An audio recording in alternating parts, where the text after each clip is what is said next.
Bienvenue chez moi, dans ma cuisine. Rassurez-vous, je ne suis ni en grève, ni en arrêt maladie. Je ne vais pas non plus vous faire une démonstration de gastronomie, car ce n'est vraiment pas mon rayon.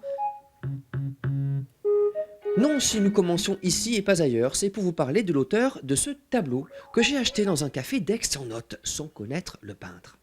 Il y a quelques jours, lors d'un autre reportage dans un restaurant, je suis tombé sur une autre œuvre de ce même peintre, Thierry Bidot.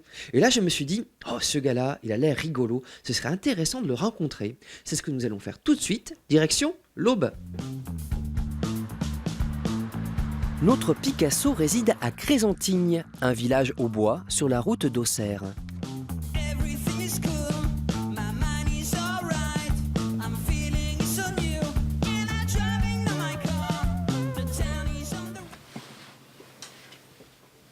Bonjour Thierry. Bonjour. Enchanté de faire votre connaissance. Vous savez que j'ai une de vos toiles dans ma cuisine. Ah bon? Oui.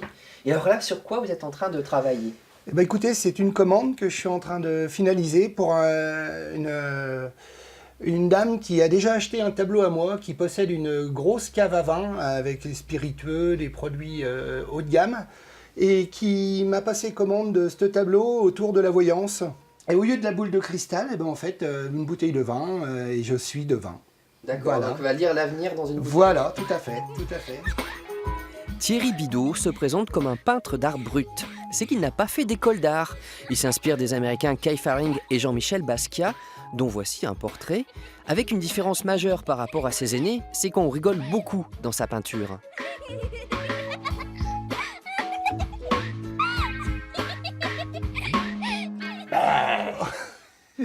J'ai trouvé un petit accessoire dans votre atelier, ça Oui. devient l'univers dans lequel vous vous baignez. Vos toiles, c'est un peu des gags aussi des fois. Oui, oui, la plupart de mes toiles, oui, on retrouve toujours une petite pointe d'humour, toujours dans la couleur, avec des sujets de société, politique, les petits coups de gueule. Oui, parfois des messages même. Avec des messages, des fois forts, oui.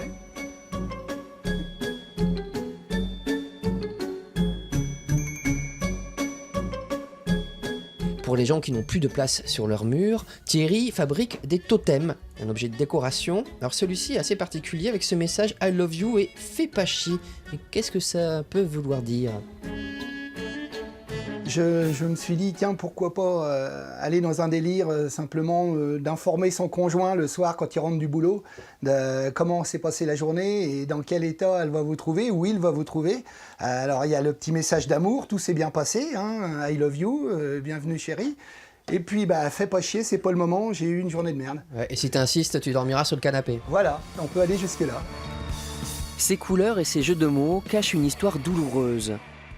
Thierry, le père de 2 enfants, et son aîné est venu au monde avec une tumeur au cerveau. Aujourd'hui, il va bien, mais ce fut 15 années d'hôpitaux, de traitements expérimentaux et d'angoisse.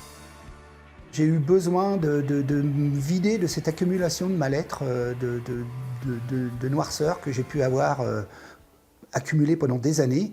Et j'ai acheté une première toile, 3-4 tubes de peinture, et puis j'ai couché mon premier tableau. Alors que vous n'aviez jamais peint de votre Non, vie. j'avais jamais peint. Mais je ne peux pas vous dire pourquoi, j'ai eu un ressenti. Et puis tout ce mal-être, je le fais ressortir par la couleur. Et pour moi, c'est une bonne thérapie qui dure maintenant depuis 8 ans et dont j'ai vraiment besoin. Je suis heureux quand je suis dans mon atelier. J'ai vraiment réellement besoin de peindre. Alors ici, c'est votre réserve? Oui, c'est la zone de stockage, au grand désespoir de mon épouse. Ça devient conflictuel. Vous avez compris, hein, si vous voulez rendre service à sa femme, il faut lui acheter des tableaux. Thierry est au chômage, licencié juste après un infarctus à 51 ans. Dans le monde du travail, on ne fait pas toujours dans le sentiment. Il ne vend pas assez de tableaux pour vivre de son pinceau, mais petit à petit, il se fait connaître grâce à Facebook et répond à des commandes. Banzai! Yes! Excellent! Ah, le rhum! Si j'en crois le tableau, ici les moniteurs fonctionneront au rhum blanc?